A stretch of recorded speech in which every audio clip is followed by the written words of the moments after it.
Listen closely. Right now, in this exact moment, something is being taken from you.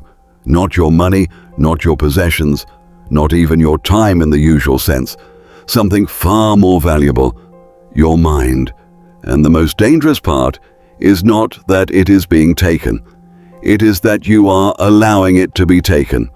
Every time you unlock your phone without purpose, every time you scroll without intention, every time you switch attention without control, you are handing away fragments of your mind, piece by piece, silence by silence, focus by focus. And the terrifying truth is this: you do not notice it happening because distraction does not feel like loss. It feels like comfort. It feels like entertainment. It feels like just a few minutes. But those minutes accumulate, and what you lose is not time. It is control over your own awareness. You woke up today with the same potential as Marcus Aurelius, the same 24 hours, the same human brain, the same capacity for discipline, clarity, and strength. Nothing about your biology is weaker than the greatest minds in history. And yet, before your day even begins, your attention is already fractured, pulled in different directions, captured by noise, captured by urgency that is not yours, captured by lives that are not your own. And slowly, without resistance, your mind becomes crowded, not by truth, not by purpose, but by noise. This is not motivation. This is an intervention, because somewhere in history, men discovered something you were never taught clearly enough. The most powerful force in human life is not intelligence, not wealth, not talent. It is attention, focus, the ability to direct your mind and keep it there. And almost nobody today knows how to protect it. Marcus Aurelius was not a philosopher living in peace. He was the emperor of Rome. He commanded armies. He controlled laws. He carried the pressure of millions of lives. And yet, every morning before he did anything else, he turned inward. He wrote to himself, not for others, not for reputation, but for control of his own mind. He understood something most people never realize. If you do not command your mind in the morning, the world will command it for you. So he created structure before messages, before politics, before decisions. He created clarity. He wrote thoughts to himself to stabilize his attention before chaos entered. Because the world does not ask permission before entering your mind. It enters through notifications, through obligations, through conversations, through urgency. And if you are not prepared, you are immediately lost in it. Now look at modern life. The first thing most people touch in the morning is a screen. And in that moment, something subtle but irreversible happens. Your mind stops belonging to you. It begins reacting to messages, reacting to news, reacting to other people's priorities. And a reactive mind is never a focused mind. The Stoics protected the morning window. They understood that the first minutes of consciousness determine the quality of the entire day. So they created a discipline before anything external enters your mind. You ask one question: what is the most important thing I must focus on today? Not what is urgent, not what is demanded, not what is loud, but what is important. Because urgency is designed by others. Importance is defined by you. Urgency screams, importance whispers, and most people today are trained only to respond to screams, so they never hear what truly matters. Seneca wrote something simple but devastating. Everything belongs to others. Time alone belongs to us. Think about that. Everything external is borrowed, but your attention is the only real ownership you have. And when you lose control of it, you lose ownership of your life. Now understand something deeper. Modern people believe they are multitasking, but that is an illusion. There is no multitasking, only task switching, and every switch has a cost a cost in clarity, a cost in depth, a cost in mental energy. So what feels like productivity is often fragmentation.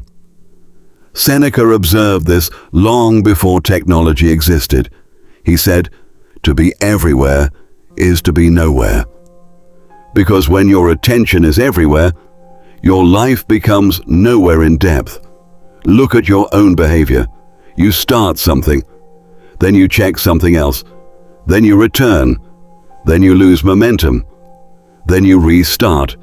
And each restart costs energy, not physical energy, cognitive energy, the energy of focus. And that is why you feel tired without doing anything meaningful. So the Stoics introduced a principle, the single arrow. An arrow cannot aim at two targets. If it does, it hits nothing. So your mind must behave like an arrow. One direction, one target, one focus. Not 10, not 5, 1. Because depth is not created by doing more. Depth is created by staying longer.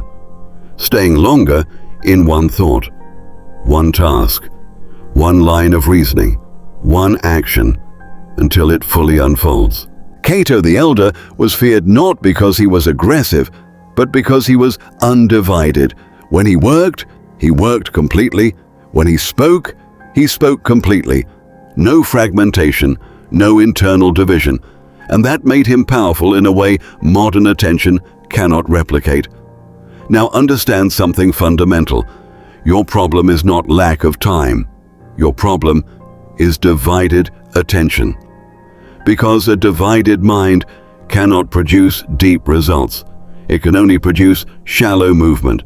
Michelangelo once said he saw the statue inside the marble and simply removed everything that was not it. That is creation, not addition. Removal. Your life works the same way.